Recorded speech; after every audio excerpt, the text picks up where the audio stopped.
नमस्कार, राम राम, जय जगन्नाथ। मैं आचार्य कुलदीप पांडे आज पुनः एक पुराना विषय लेकर के आए हैं जिस पे डिस्कशन कई बार हो चुका है। विषय का नाम है कालसर्प।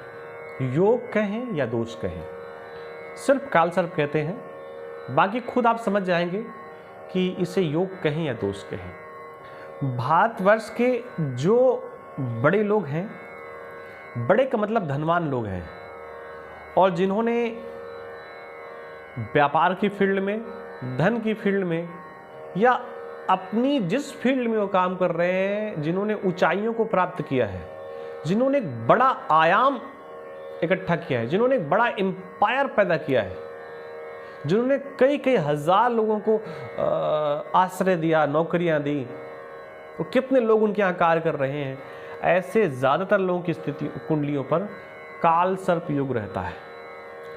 क्योंकि जब तक ये ऐसे योग कुंडली पर उपस्थित नहीं होंगे, व्यक्ति बहुत आगे तक नहीं बढ़ पाएगा। जिनकी कुंडलियों पर ये योग होते हैं वो निश्चित माने जीवन में अपने फील्ड में बिल्कुल टॉप तक जाते हैं।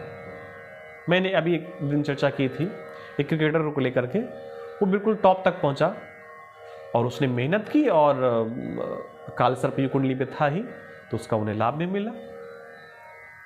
कालसर्प दोष उत्पन्न कब होता है? जब व्यक्ति का जन्म नागलोक से माना जाता है। ऐसा माना जाता है, देखिए हमारी जो भारतीय संस्कृति है और वैदिक संस्कृति है, सनातन संस्कृति है, हिंदू संस्कृति है, इस संस्कृति में ऐसा माना जाता है, तीन चीजें मानी जाती हैं कि हमारा पूर्व जन्म भी था, हम प्रेजेंट पर भी हैं, और शरीर छूटने के बाद हम आगे भी कहीं जाएंगे, फिर हमारा जन्म होगा। इन सारी स्थितियों को लेकर के हम चलते हैं, तो हम ये मान करके चलते हैं कि ऐसे जातक का जन्म नागलोक से हुआ है। तो नागलोक से हुआ है तो नागों के पास धन की कोई कमी होती नहीं है, तो इसका मतलब जिसकी जन्म कुंडली पर कालसर्प योग होगा उसके पास धन की कमी नहीं होगी। कालसर्प योग आता कैसे है? क्या किया होता है हमने? अपने पूर्वजों का, अपने वृद्धों का, अपने माता पिता का, अपने से बड़े उन सारे व्यक्तियों का जिनको हमें आदर करना चाहिए, जिन्हें हमें आदर देना चाहिए, जिन्हें हमें हमारे रिस्पेक्ट करनी चाहिए, जिनको हमें प्रणाम करना चाहिए, जिन्हें हमें चिंतन मनन और जिनका हमें ध्यान करना चाहिए, जिनकी नित्य निरंतर हमें कृपा प्राप्त करनी चाहिए, उनका अगर किसी भी भाव से अनादर हो जाता है तो कालसर्प योग उत्पन्न हो जाता है और अपना प्रभाव दिखाने लगता है। तो ये योग उत्पन्न होता है, अपना प्रभाव दिखाता है। अब हमको इसका विपरीत करना है। अपने जितने निकटतम के लोग हैं, जानने वाले लोग हैं, आदर करने वाले लोग हैं, सम्मान करने वाले लोग हैं, ऐसे व्यक्तियों का हमें आदर करना चाहिए, इनको प्रणाम करना चाहिए, इनको स्तुति करनी चाहिए, इनकी वंदना करनी चाहिए, इनका नित्य निरंतर ध्यान रखना चाहिए। क्योंकि जो गलती हमने पिछले जन्म में कर ली उसका प्रायश्चित तो हमें करना पड़ेगा। एक तरीका यह है कि रोग ऋण शत्रु लेकर के प्रायश्चित करें, दूसरा तरीका है पहले से प्रणाम करें ना, आदर करें ना उनका।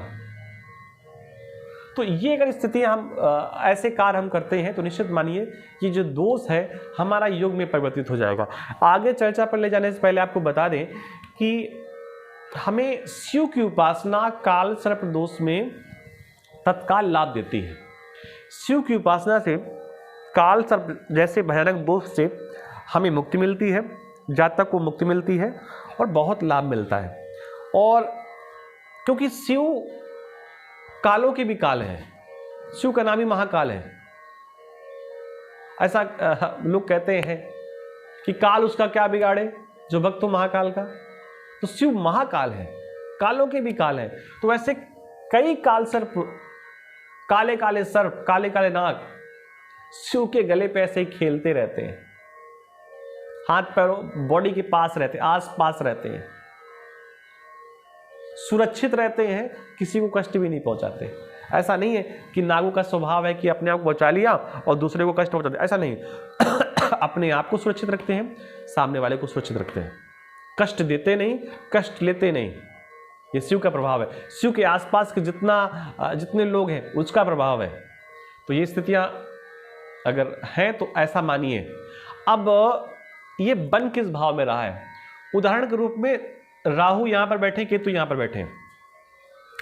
काल सर्प योग अगर सेकंड और अष्टम भाव पर बन रहा है, सेकंड भाव परिवार का है, सेकंड भाव धन का है, सेकंड भाव व्यक्ति के भोजन का है, मुख का है, तो अगर यहां और से यहां मिलकर के काल सर्प योग बन रहा है, सेकंड से अष्टम में काल सर्प योग बन रहा है, इसका मतलब है धन के लिए परिवार के किसी व्यक्ति को आपने क्षति पहुंचाई है, उसका परिणाम है काल सर्प योग यहां पर बन रहा है। अब इस जन्म में क्या करना है?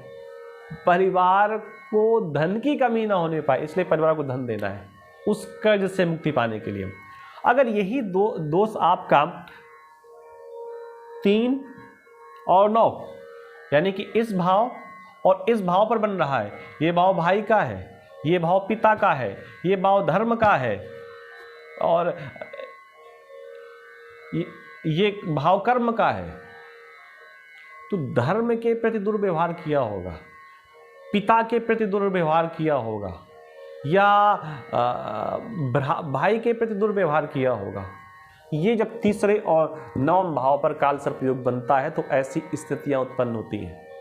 करना क्या है? धन आए तो धर्म में खर्च किए, धन आए पिता को दीजिए, धन आए भाई को दीजिए, अपने बंधुओं को दीजिए, उस धन से अपने इन सारे संबंधों को ठीक करने का प्रयास करिए, तो काल सर्प का जो नेगेटिव प्रभाव है वो दूर हो जाएगा।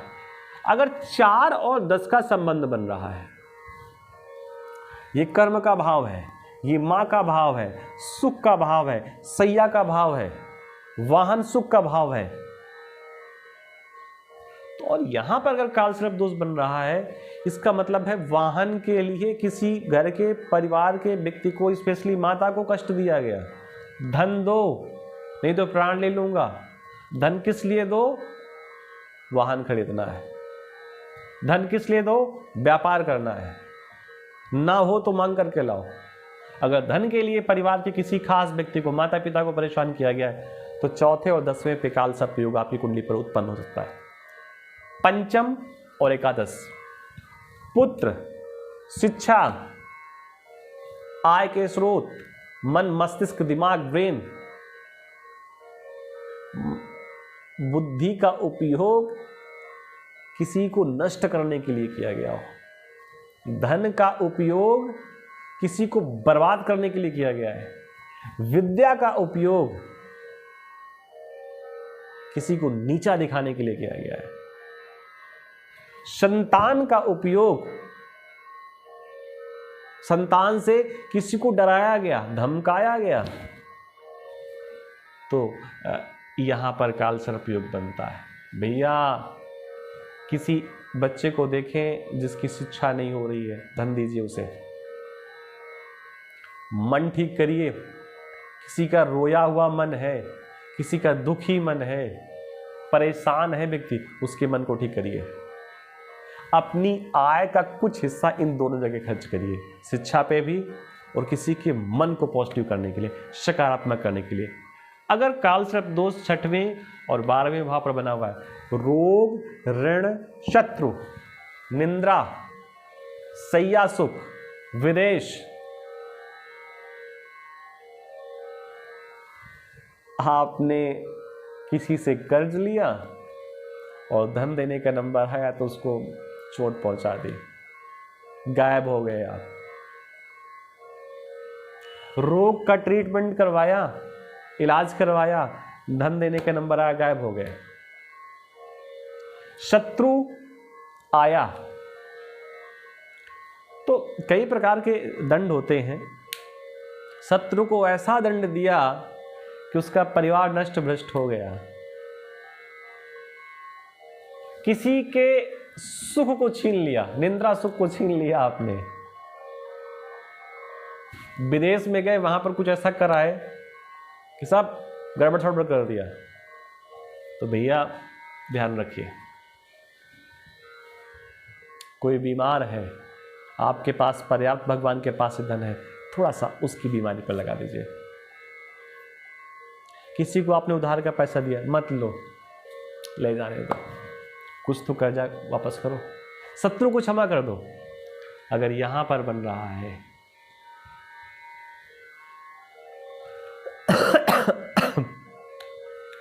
पत्नी को कष्ट पहुंचाया होगा, अपने आप को कष्ट पहुंचाया होगा, तो अपने आप को तो आप स्वयं ठीक कर सकते हैं। स्त्रियों का सम्मान करिए, माताओं का सम्मान करिए, अपनी पत्नी का सम्मान करिए और दूसरों की पत्नियों का भी सम्मान करिए। तो ये साधारण से उपाय हैं, ये तो रोज़ की ज़िंदगी पे करना है।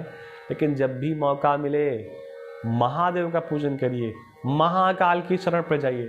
काल आपका कुछ नहीं कर पाएगा, पॉजिटिविटी देने लगेगा। वही काल जिससे आपको डर लगता है, वही आपकी सुरक्षा के लिए खड़ा हो जाएगा।